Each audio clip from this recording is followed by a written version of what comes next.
Rolex, the brand associated with the luxury, is a historical watchmaker which has conquered both land and sea. It's a name that everyone knows as and is connected with accuracy and quality and innovation. However, you might ask, where did the brand earn such tremendous fame that dedicated customers over the years? Also, what makes it the world #1 brand which an Orphan boy created? Let's get started with a brief story. The Orphan boy who created the Rolex. Rolex was created by England. Many people believe that founder was also in English. He was in reality native of German. On March 22nd, 1881, Kumbach, Northern Bavaria. Of middle of 3 children, his grandfather was affluent and his parents in ironmonger in Kumbach. He left in childhood carefree. Both of his parents died soon after becoming 12 years old. Wilsdorf and his sibling were left alone. Their parents has died, and his uncle took custody of him. He sent him a boarding school in Clover, and that he had a decent education and the solid basis of his future. Life went on. Young man arrived at Lascaux, Switzerland at 19, thanks for the school buddy. And for the first time, he developed the world time expenses. Luxor was one of the watchmakers of best watchmaking located times. The perfect environment for builders of development, specialized experience, and his passion was watchmaking. Kuno cotton, Swiss was exporting from what he first known as occupation. Bill sport corresponding in English with customers from the England and America grew with motion and their machines. Above all, it was precision and accuracy that captivated him, and he relocated to London to start a own career in the watch industry.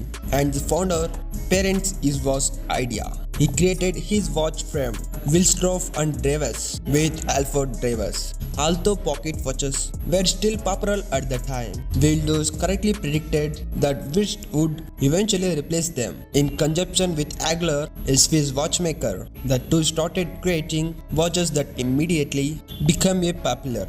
Rolex that birthed an emperor. This laid the ground floor Wilsdorf's success in the watch business that is just in the Wilsdorf, and they registered to the brand name Rolex in the 1908 after much deliberation. The name is short enough to fit on a watch frame, pronounceable in all languages, and have no additional meaning. I tried every imaginable combination of letters in an alphabet, Waldorf said. So I received a few hundred names, but not them their utmost standard. An inner voice whispered the word Rolex to me morning as was. I travelled through the Keepside and in central London on the top deck of horse-drawn bus. He was continually striving in exclusive, and the necklace of his pocket watches were regularly improved that if efforts already rewarded in 1910. In Swiss city, Biel, a Rolex watch was given the world's fastest chronometer accreditation, setting that extended from continuous to established today. In 1919, Rolex relocated to the Geneva, which has become center of the watch world. Wilsdorf's talent in the ensuring his year was not only production of a new few technologies, advanced timepieces, but is also the making Wilsdorf content is core feature that still characterize of a Rolex today: durability, accuracy, and little maintenance. He understood how to display in inner voice to the public order than create most addiction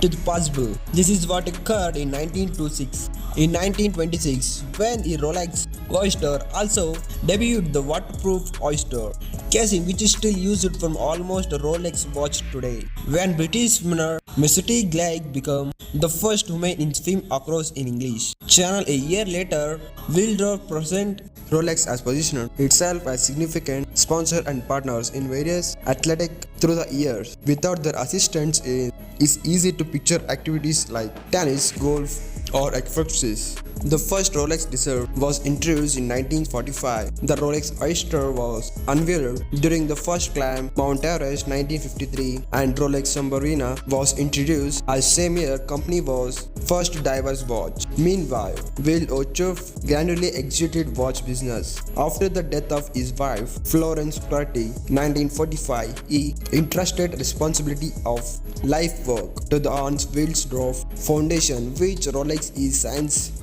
acquired. He died in Geneva, Switzerland at the age of 79, and he left everlasting glory of his watches of continuous science to daughter. And that's the story of Rolex, how it came to a global scene, class and status. Would you love to own a Rolex one day? And what is your favorite watch brand?